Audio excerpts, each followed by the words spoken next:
The great hall of the Galactic Council buzzed with quiet conversations.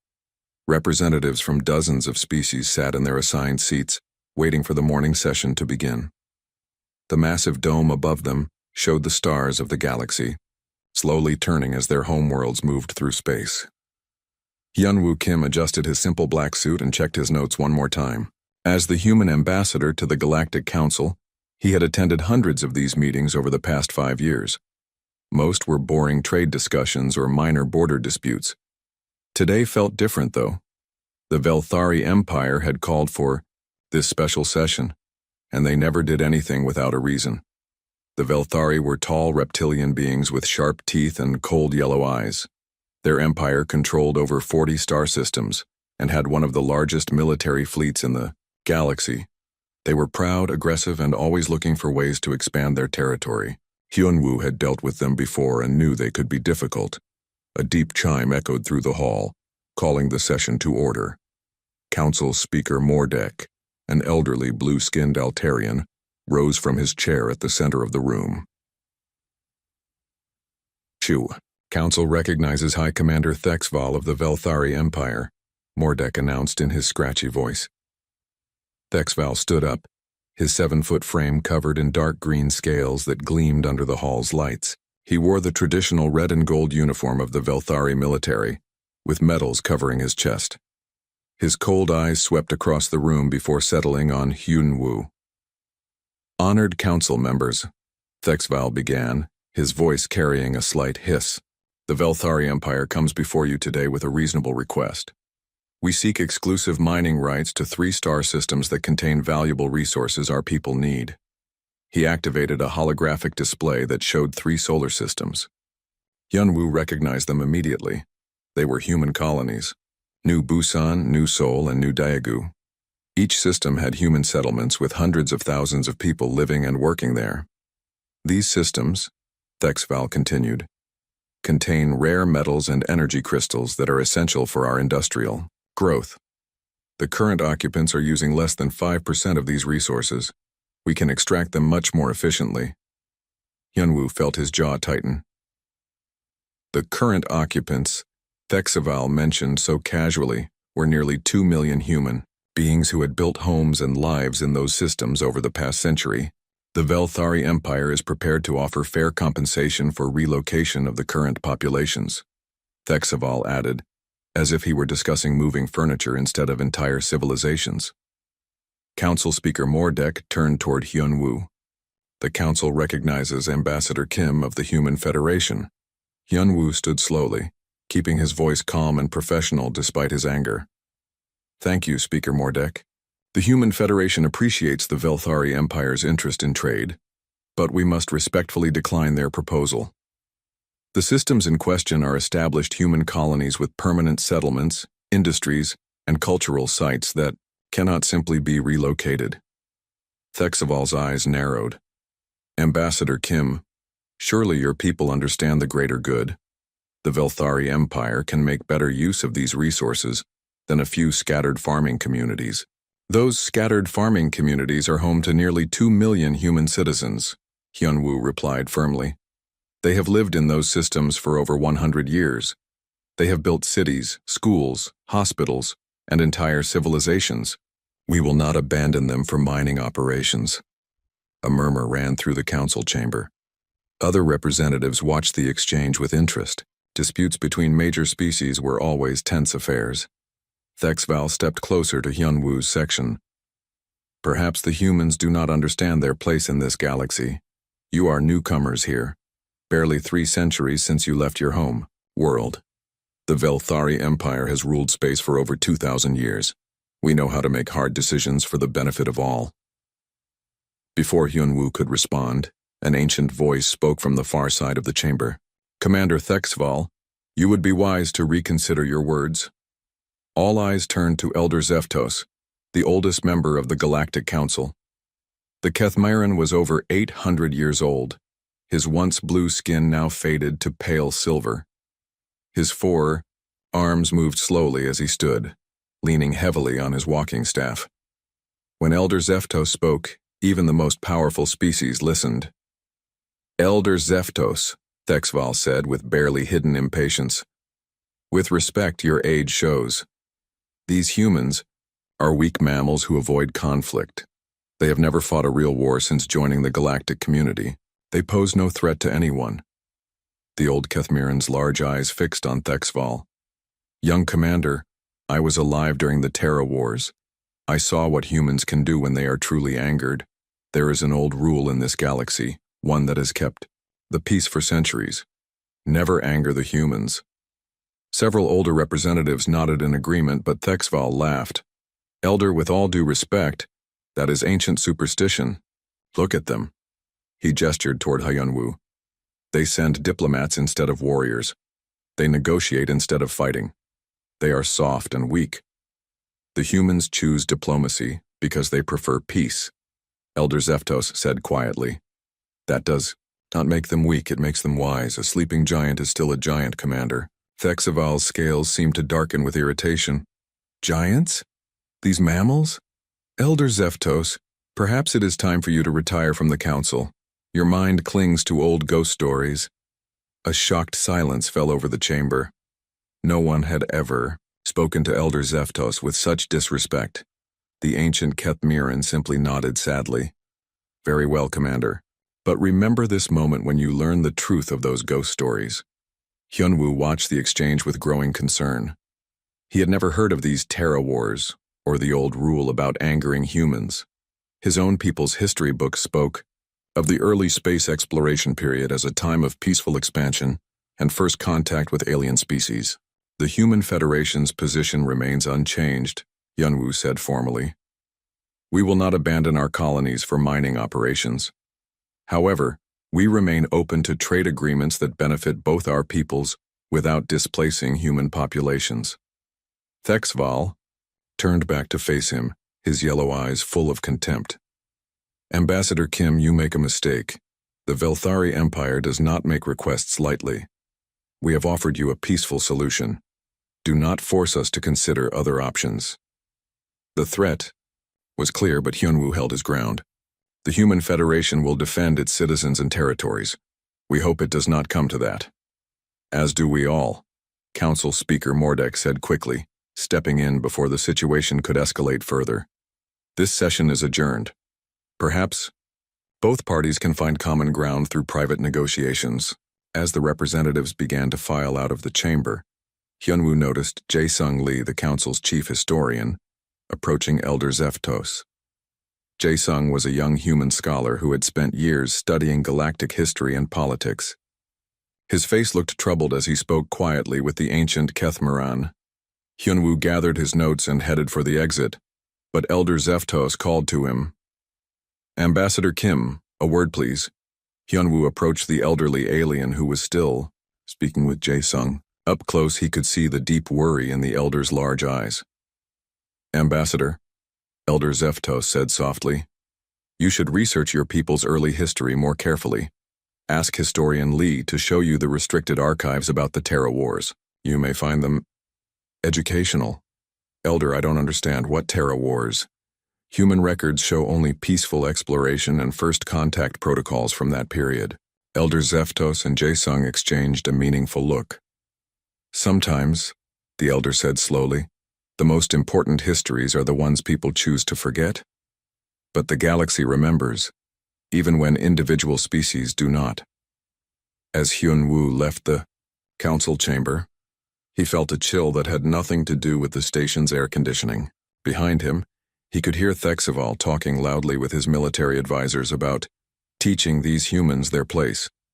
The ancient rule had been spoken, the warning given. But the Velthari commander had chosen to ignore both.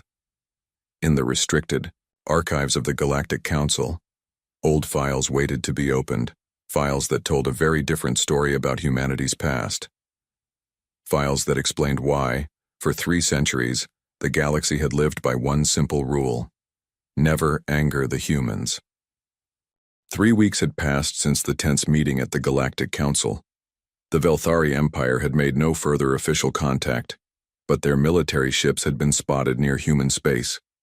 Ambassador Hyunwoo had sent warnings to all human colonies, telling them to be ready for possible trouble. On New Busan, the largest human settlement in the disputed systems, life continued as normal. The planet was home to 847,000 people who had built a thriving community among the rolling hills and crystal-clear lakes. The colonists grew food, mined metals, and raised their families in peace. Min-ho Choi stood on the observation deck of the main administrative building, watching the morning sun rise over New Seoul City, the planet's capital. As the colony administrator, he was responsible for the safety and welfare of nearly 1 million people. The weight of that responsibility felt heavier than usual today. His communication device beeped with an urgent message. Min-ho activated the holographic display and saw the face of Captain Dong-hyun Yoon, commander of the human defense corvette Incheon's Shield. The small warship was one of only 3 military vessels assigned to protect the entire New Busan system. Administrator Choi, Captain Dong-hyun said, his young face serious.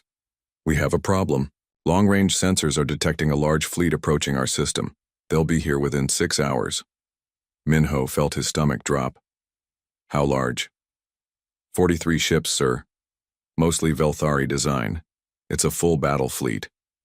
The administrator closed, his eyes for a moment trying to stay calm. 43 warships against his 3 small defense corvettes. The odds were impossible. Captain, send an immediate message to Earth and the other human colonies. Let them know what's happening. Then prepare for evacuation procedures. Yes, sir. Administrator, we'll do everything we can to protect the civilians. Min-ho nodded, knowing that Captain Dong-hyun and his crew would fight bravely. But 3 small ships could not stop a full Velthari battle fleet. He activated the colony-wide emergency communication system. Attention all citizens of New Busan. This is Administrator Choi.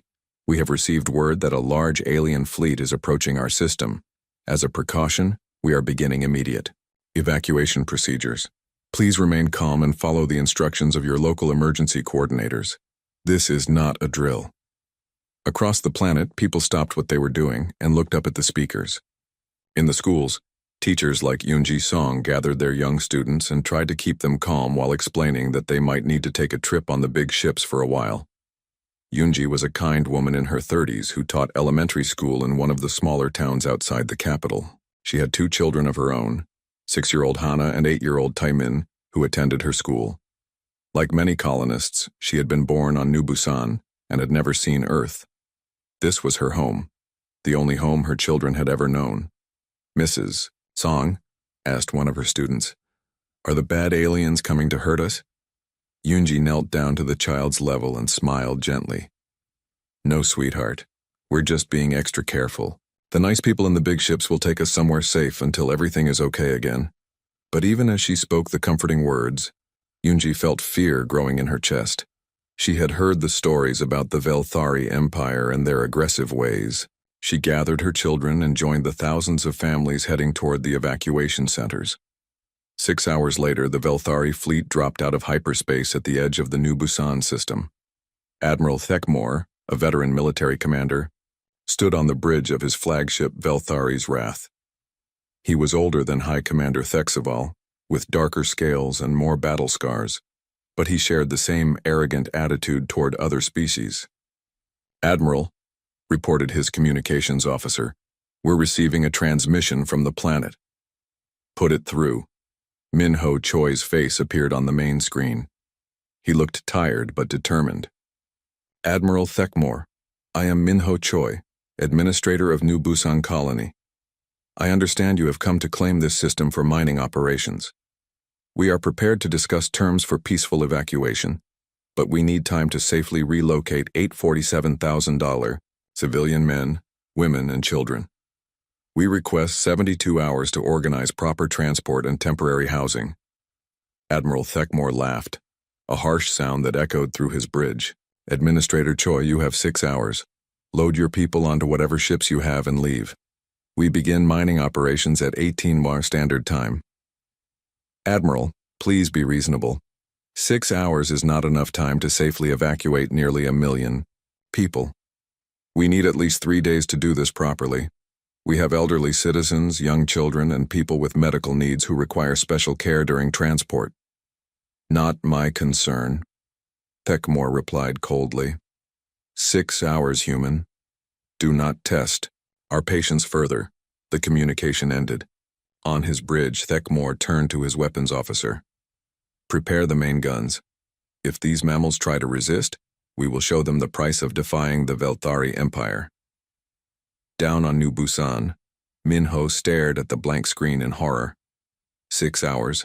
To evacuate nearly 1 million people was impossible. The colony only had enough transport ships to move about 200,000 people at a time. Even working non-stop, it would take days to get everyone to safety. He opened communication channels to all evacuation centers.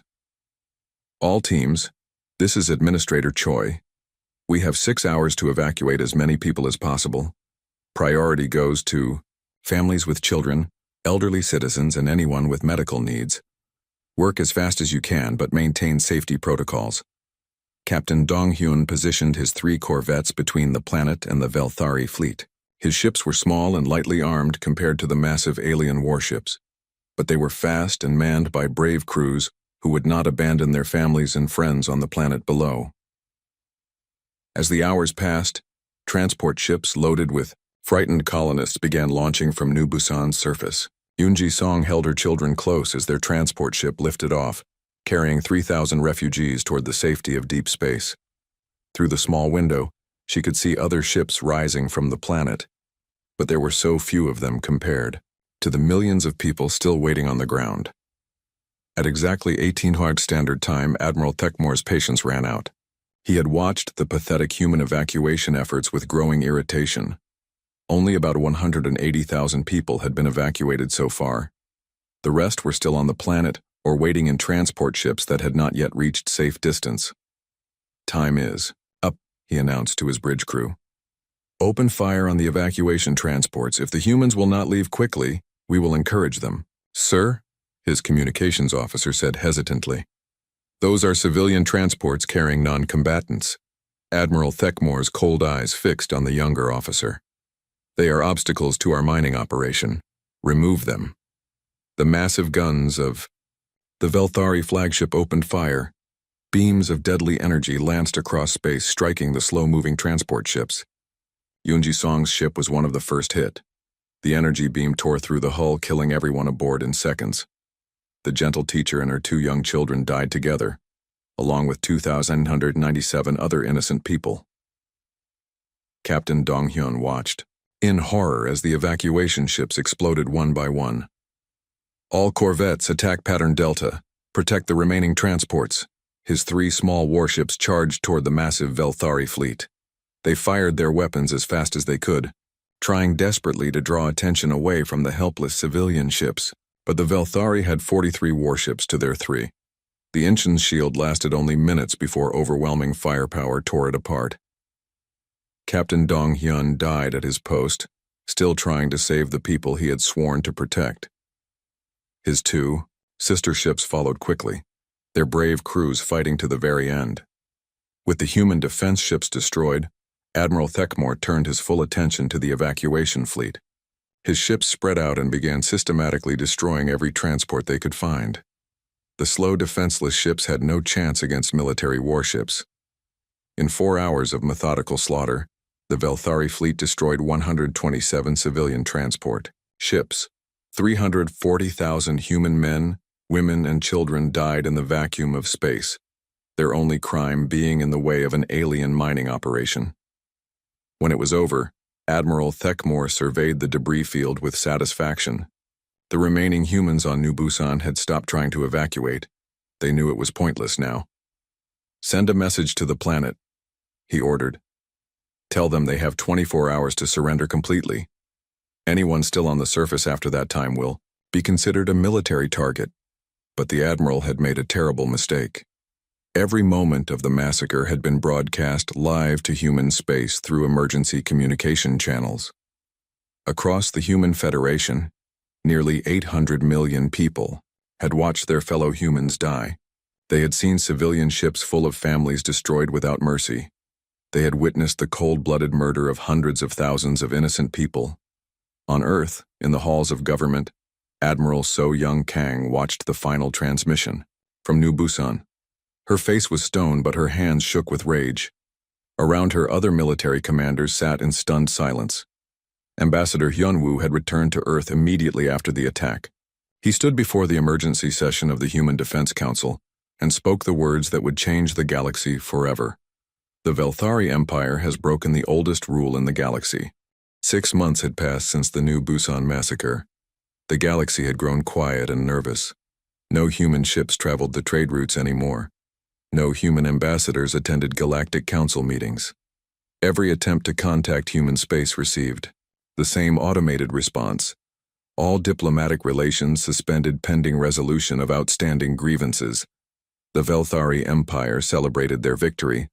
High Commander Thexval had been promoted for his successful resource acquisition strategy, and Admiral Thekmore received medals for his efficient handling of civilian obstacles. They had strip-mined New Busan completely, taking every valuable resource from the dead planet. But other species in the galaxy felt a growing sense of dread. Elder Zeftos spent his days in the restricted archives, reading old files and shaking his silver head sadly. The Kethmeran had lived through the Terra Wars centuries ago. He knew what was coming. Far from the galactic core, in a system that most star maps didn't even show, Captain Soo-Jin Park was returning from a long trade mission to the Outer Rim. Her cargo ship Soul's Pride had been carrying medical supplies and farming equipment to new colonies when the emergency recall order reached her. Soo-Jin was the experienced spacer who had spent 20 years flying between the stars. She had warm, brown eyes and the steady hands of someone who had navigated through asteroid fields and solar storms. She was also the older sister of Ji-hoon Park, one of the best pilots in the human defense fleet. When her ship's communication system picked up the recorded message from New Busan, Soo-Jin had to stop the playback 3 times. She couldn't believe what she was seeing. The systematic murder of hundreds of thousands of civilians, the cold-blooded execution of evacuation ships, the deaths of Yoonji Song and her children, along with so many others. By the time Soo-Jin's ship reached Earth, the transformation had already begun. The planet she remembered as a peaceful world of cities and farms now hummed with industrial activity. New factories were being built every day. Ancient military shipyards that had been closed for centuries were reopening. The night sky glowed with the light of orbital construction platforms. Soo-Jin docked at Luna Station and immediately reported to Fleet Command. The base was busier than she had ever seen it. Officers rushed through corridors carrying data pads and classified files. The sound of construction echoed through the halls as new command centers were built. In the main briefing room, Soo-Jin found herself face-to-face with Admiral So-Young Kang, the Supreme Commander of the Human Defense Fleet. Admiral So-Young was a tall, serious woman in her 50s who had spent her entire career preparing for a war she hoped would never come. Now that war was here. "Captain Park," Admiral So-Young said, reviewing Soo-Jin's file, "your cargo ship has been requisitioned by Fleet Command. You'll be given command of a new battlecruiser currently under construction. We need experienced spacers to captain our warships." "Admiral, I'm a cargo pilot, not a military commander." "Captain, every human is now a military commander. We are at war." Admiral So-Young activated a holographic display showing the current state of human space. "We have 200 colonial worlds and over 800 million citizens to protect. The enemy has shown they will murder civilians without hesitation. We cannot allow that to happen again." Soo-Jin stared at the display. Red markers showed Velthari fleet positions throughout the galaxy. They were everywhere, confident in their military superiority. "Admiral, what are our orders?" "Total war, Captain. We're not fighting for territory or resources. We're fighting for the survival of our species.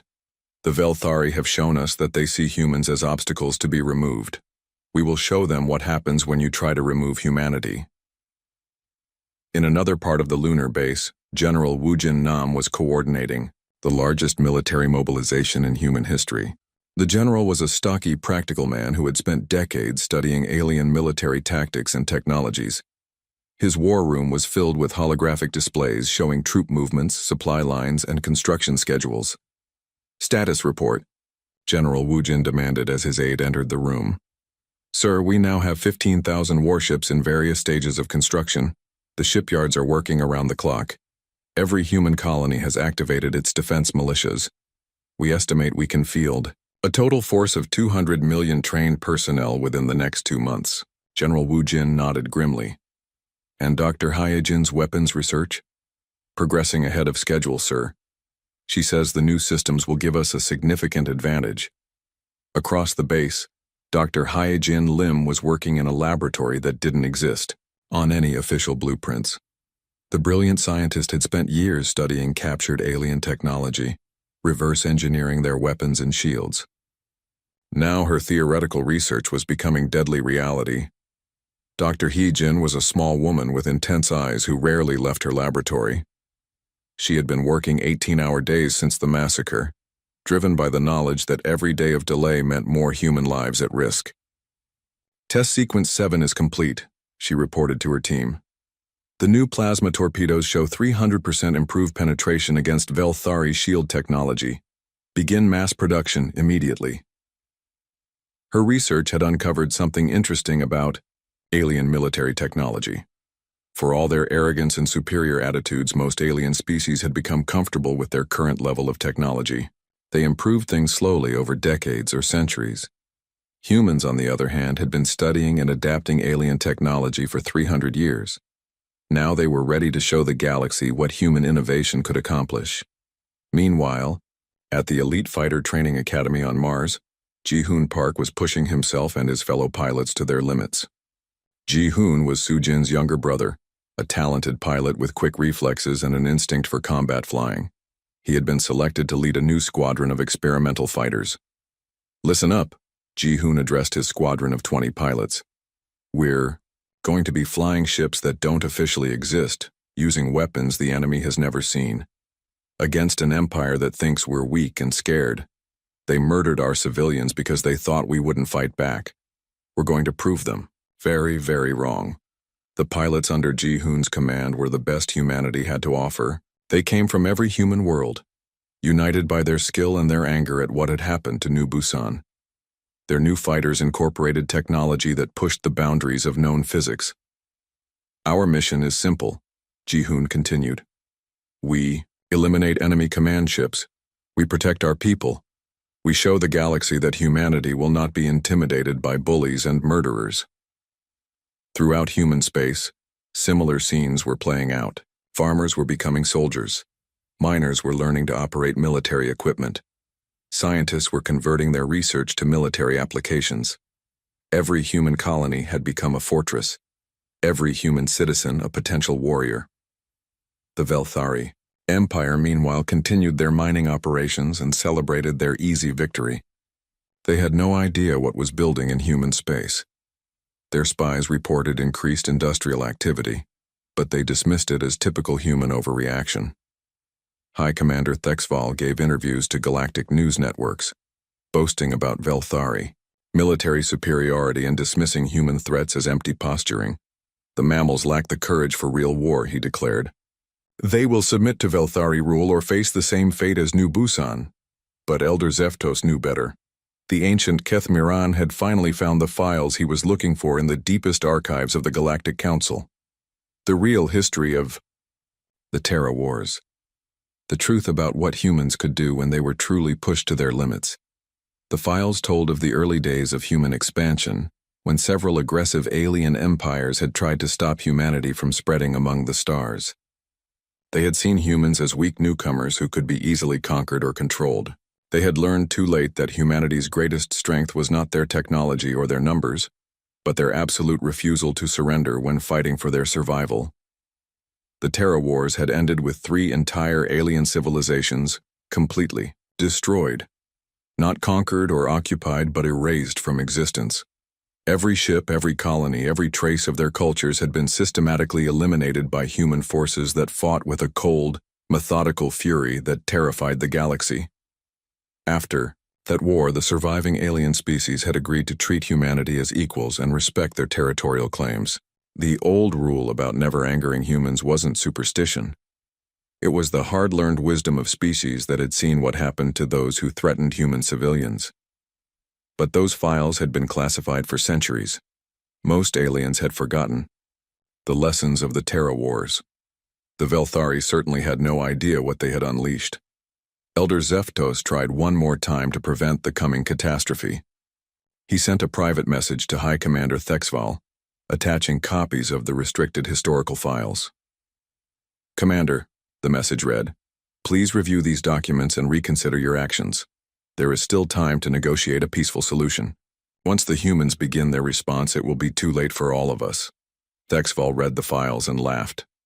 Ancient history from weak, primitive aliens who had been defeated by lucky humans centuries ago. Modern Velthari forces were far superior to anything those old empires had possessed.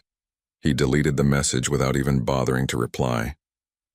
The first phase of humanity's response began at exactly 0600 Galactic Standard Time. Across 47 different star systems, Velthari military installations suddenly found themselves under attack by human forces that seemed to appear from nowhere. Admiral Thekmore was reviewing mining reports on his flagship when his communications officer shouted in alarm, "Admiral, multiple human fleets dropping out of hyperspace, they're everywhere." Through the bridge windows, Thekmore saw something that should have been impossible. Hundreds of human warships were appearing around his fleet's position, their weapons already charging for combat. But humans didn't have hundreds of warships. Intelligence reports said they only had a few dozen old patrol vessels. "How many ships?" Thekmore demanded. "Sir, I count over 800 human vessels in our immediate area. More are still arriving." Before Thekmore could respond, every human ship opened fire simultaneously. The coordinated barrage was unlike anything the Velthari had ever experienced. Human weapons that should have been inferior to their technology were tearing through Velthari shields like they were made of paper. Captain Sujin Park stood on the bridge of the New Busan's Vengeance, watching her weapons officer target the Velthari flagship.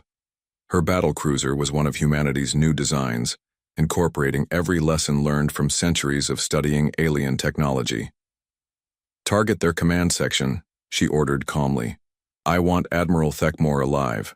"Ma'am, our plasma torpedoes are ready." Fire. The new weapons created by Dr. Hyejin Lim streaked across space at incredible speed. The Velthari shields, designed to stop conventional energy weapons, offered no protection against the advanced plasma warheads. The torpedoes punched through the flagship's defenses and exploded deep inside the ship, crippling its weapon systems and engines, but leaving the command section intact. Around Sujin's battlecruiser, the rest of the human fleet was systematically destroying the Velthari forces. Every human captain knew exactly what they were supposed to do. This wasn't random violence. This was precise, calculated warfare designed to achieve specific objectives. High above the battle, Ji-hoon Park and Eo. His Ghost Squadron dove toward the enemy command ships. Their experimental fighters were invisible to Velthari sensors until they opened fire. Ji-hoon's targeting computer locked onto a Velthari destroyer, and he squeezed the trigger.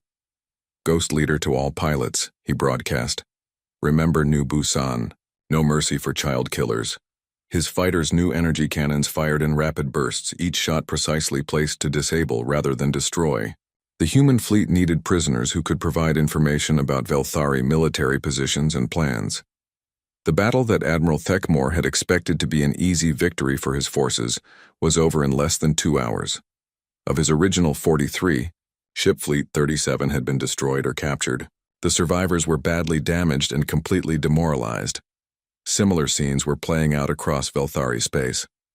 Human fleets appeared without warning, struck with overwhelming force, and then vanished back into hyperspace before enemy reinforcements could arrive. Every attack was perfectly coordinated, suggesting a level of strategic planning that the arrogant Velthari had never imagined humans capable of. In the Velthari capital system, High Commander Thexval received report after report of military disasters. His proud empire was losing ships faster than they could count them. Worse, the human attack seemed to anticipate every move his forces made. "How is this possible?" he demanded of his intelligence chief. "Our reports said the humans only had a few dozen patrol ships." "Sir, it appears our intelligence was incomplete. The humans have been hiding the true size of their military forces." For how long? Based on the technology they're using, possibly for centuries, sir. Thexval stared at the tactical display showing Velthari losses across the Empire. In less than 72 hours, they had lost over 300 warships. The humans had lost only 12, and those were mainly due to accidents or mechanical failures rather than enemy action. Send a message to the Galactic Council, Thexval ordered. Request immediate mediation of this conflict. But when his communications officer tried to send the message, they discovered something troubling. All communication routes to the galactic core had been cut. Human ships were blocking every hyperspace lane leading to neutral territory. The Velthari Empire was completely isolated. On the bridge of the human command ship, Terra's Wrath, Admiral So-Young Kang monitored the progress of her fleets. Tactical Officer Seung-Ho Kim, Ambassador Hyun-Woo's son, provided regular updates on enemy positions and casualties. Admiral, Seung-Ho reported, we've successfully isolated the Velthari Empire from the rest of the galaxy. No ships can enter or leave their territory without our permission. Our intelligence teams are interrogating captured officers to locate all remaining enemy assets. Admiral So-Young nodded approvingly. Excellent work, Tactical Officer Kim. What about civilian populations in Velthari space? We've identified 17 worlds with significant non-Velthari populations, mixed species colonies, trade stations, and refugee settlements. As ordered, our forces are avoiding all civilian targets. This was the key difference between human and Velthari warfare. While the aliens had deliberately targeted human civilians, the human military was going out of its way to protect innocent people, even those living in enemy territory. Continue the systematic elimination of Velthari military assets, Admiral So-Young ordered. But remember, we're not fighting a war of extinction. We're teaching a lesson about the consequences of murdering civilians. Back in the New Busan system, Captain Soo-Jin Park supervised the transfer of captured Velthari officers to her ship's detention facilities. Admiral Thekmore was brought to an interrogation room where Seung-Ho Kim waited for him. The young tactical officer had volunteered for this assignment personally. His father, Ambassador Hyun-Woo, had tried to prevent this war through diplomacy. Now it was Seung-Ho's job to ensure the war ended as quickly as possible. Admiral Thekmore, Seung-Ho said politely, I am Tactical Officer Kim of the Human Defense Fleet. I have some questions about your Empire's military capabilities and strategic positions. Thekmore glared at his captor with hatred and fear. I will tell you nothing, human. Admiral, let me explain something to you. 6 months ago, you ordered the systematic murder of 340,000 human civilians, men, women, and children who were trying to evacuate peacefully. You killed them because they were inconvenient to your mining operation. Seung-Ho activated a holographic display showing the massacre at New Busan. Thekmore watched his own forces destroying civilian transport ships. Now, Seung-Ho continued calmly, we are dismantling your empire piece by piece. Every military installation, every warship, every weapon system you possess will be destroyed or captured. The only question is how long this process takes and how many of your people die unnecessarily. You cannot defeat the Velthari Empire, Thekmore snarled. We have thousands of ships, millions of soldiers. Admiral, in the past 72 hours we have destroyed or captured 400 of your ships while losing only 12 of our own. Your superior technology cannot penetrate our shields or match our weapons. Your tactical doctrine is 3 centuries out of date. Your military leadership consists of arrogant bullies who prefer murdering civilians to fighting real soldiers. Seung-Ho paused to let this information sink in. We studied your people for 300 years, Admiral. We know every weakness in your ships, every flaw in your tactics, every mistake in your strategic thinking. You thought humans were weak because we preferred diplomacy to warfare. You were wrong. We chose diplomacy because we knew what would happen if we chose war instead. The interrogation continued for hours. Gradually, as reports of more military disasters reached him, Admiral Thekmore began to understand the hopelessness of his situation. The humans weren't just winning. They were demonstrating complete technological and tactical superiority. Meanwhile, on the Velthari homeworld, panic was spreading through the government.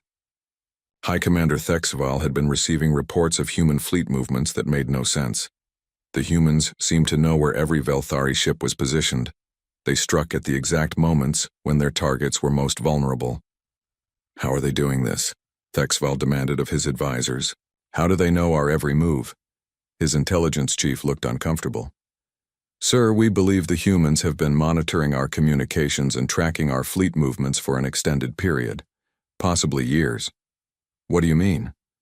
Sir, we think they've been preparing for this war since before the New Busan incident.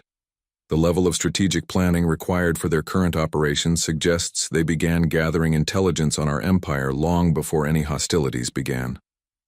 Thexval stared at his advisor in horror. Are you saying the humans planned this war? No, sir. I believe they planned for the possibility of this war. They prepared for every scenario, including what would happen if someone was foolish enough to attack their civilians. The truth was even more disturbing than the Velthari realized. For 3 centuries, the human government had maintained detailed military intelligence on every major alien species in the galaxy, not because they wanted to conquer anyone, but because they wanted to be ready if anyone tried to conquer them. Every human diplomat, traitor. The surrender came exactly 1 week after the human offensive began. High Commander Thexval signed the unconditional surrender documents aboard Admiral So Young Kang's flagship, surrounded by the wreckage of what had once been the galaxy's 3rd largest military force. The Velthari Empire had lost over 2,000 warships in 7 days. The humans had lost 37, mostly to accidents and equipment failures. It was the most one-sided military victory in recorded galactic history. Ambassador Hyun-Woo Kim returned to the galactic stage, but not as the same diplomatic figure who had tried to prevent this war.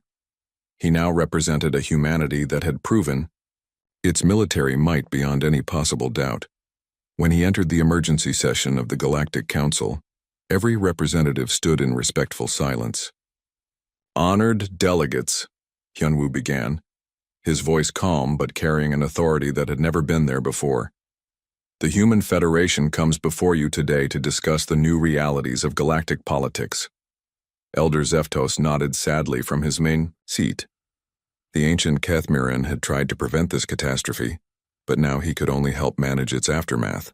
The Velthari Empire broke the oldest rule in the galaxy, Hyun-Woo continued. They murdered human civilians. They targeted evacuation ships full of families.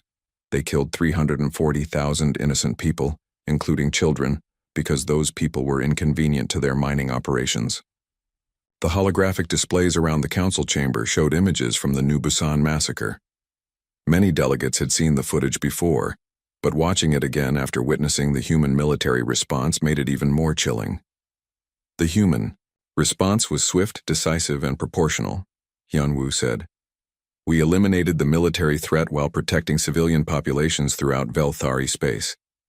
We demonstrated that attacking human civilians is not just morally wrong, but strategically disastrous.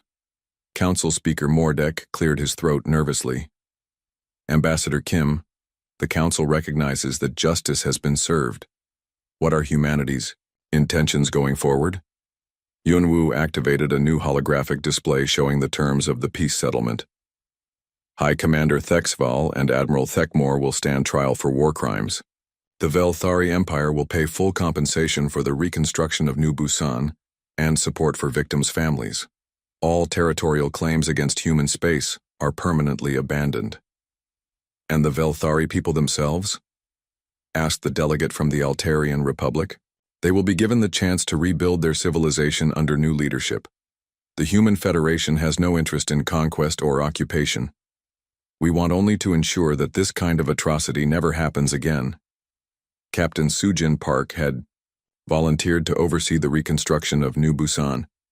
Standing on the surface of the planet where so many had died, she watched construction crews from dozens of species working together to build a new city.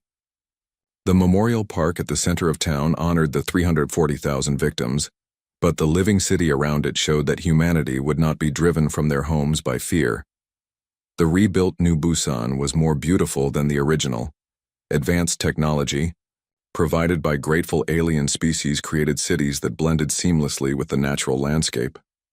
The crystal-clear lakes reflected buildings made of materials that seemed to glow with inner light.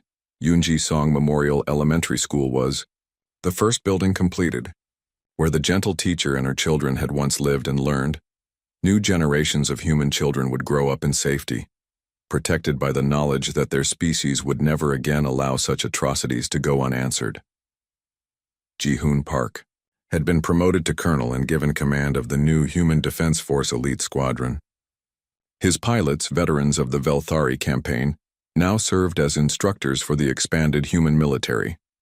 The lesson of New Busan was that preparedness prevented wars better than diplomacy alone. Remember, Ji-hoon told his new trainees, "We don't train to conquer other species. We train to protect our own people and to help protect others who cannot defend themselves. The galaxy is safer when everyone knows that bullies and murderers will face swift justice."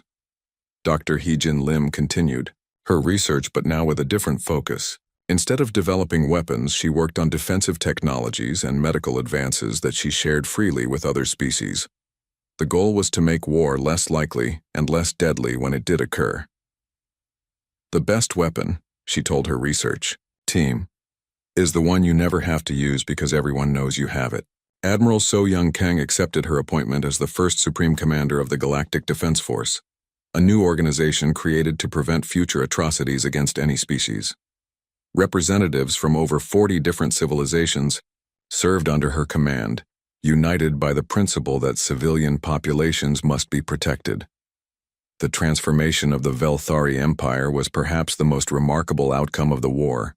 The old government had been completely discredited by their military defeat and war crimes. New leaders emerged who understood that their species' survival depended on learning to coexist peacefully with their neighbors. Young Velthari officers attended human military academies to learn modern tactics and ethics of warfare. Velthari scientists worked alongside human researchers on peaceful projects. Most importantly, Velthari schools began teaching their children about the importance of respecting other species and protecting civilians in any conflict. Within 5 years, the Velthari had become humanity's most loyal allies. Their transformation from aggressive conquerors to peaceful partners became a model for other species that had been moving toward dangerous nationalism. High Commander Thexval and Admiral Thekmore faced trial at the Galactic Court of Justice. The evidence against them was overwhelming, broadcast throughout the galaxy for all to see. Both were convicted of war crimes and genocide. Thexval received life imprisonment, while Thekmore was sentenced to 50 years of hard labor rebuilding the worlds his forces had damaged. At his sentencing, Thexval addressed the court one final time. "I was taught that strength meant taking what you wanted from weaker species. I believed that showing mercy was a sign of weakness.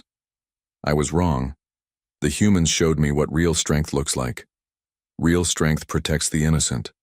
Real strength builds rather than destroys. I hope my punishment serves as a warning to others who might make the same mistake." Elder Zeftos lived to see the new galactic order established. In his final years, the ancient Kethmiran worked with human historians to document the true history of the Terra Wars and other conflicts that had been forgotten or classified. The goal was to ensure that future generations would understand the lessons of history. The old rule about never angering humans, he explained in his memoirs, was not about human cruelty or aggression. It was about human determination. When their families are threatened, humans will do whatever is necessary to protect them. They prefer peace, but they are very, very good at war. Ambassador Hyun-woo established the new Galactic Accords, a comprehensive treaty that redefined the rules of interstellar conflict. The Accords established that attacking civilian populations was an act of war against all signatory species, not just the victims. Any species that targeted civilians would face the combined military might of the galactic community. "Never again," Hyun-woo said at the signing ceremony, "will families trying to evacuate peacefully be murdered for the convenience of minors or conquerors. Never again will children be killed because they lived on worlds that others wanted to exploit." 10 years after the New Busan massacre, the galaxy was more peaceful than it had ever been. The Human Defense Force maintained fleets throughout civilized space, not as conquerors but as protectors. Young officers from dozens of species trained together, learning that their ultimate mission was the protection of innocent life. The memorial on New Busan received visitors from across the galaxy. Schoolchildren from the Velthari homeworld came to lay flowers and learn about the consequences of hatred and aggression. Former enemies worked together as friends, united by their determination to prevent such tragedies in the future. Captain Sujin Park, now governor of the New Busan system, often stood in the memorial park at sunset watching the children play in the gardens planted in memory of those who had died. The rebuilt world was more prosperous and beautiful than ever, but the price of that beauty was never forgotten. On the memorial wall, carved in letters that could be seen from orbit, were the words that had become the motto of the new galactic order, in memory of the innocent, in service of the living, in hope of peace. But beneath those hopeful words, in smaller letters that served as a warning to future generations, was another message. Never again will evil triumph while good people have the strength to fight. The old rule about never angering humans had evolved into something greater. It was no longer about fearing human military might. It was about understanding that some species would fight to the death to protect their families and their values. It was about knowing that genocide and the murder of civilians would always bring swift and terrible justice. Young species entering the galactic community learned this lesson early. Their teachers told them about the New Busan massacre and the week-long war that followed. They learned that the galaxy was protected not by the threat of human violence but by the promise of human protection.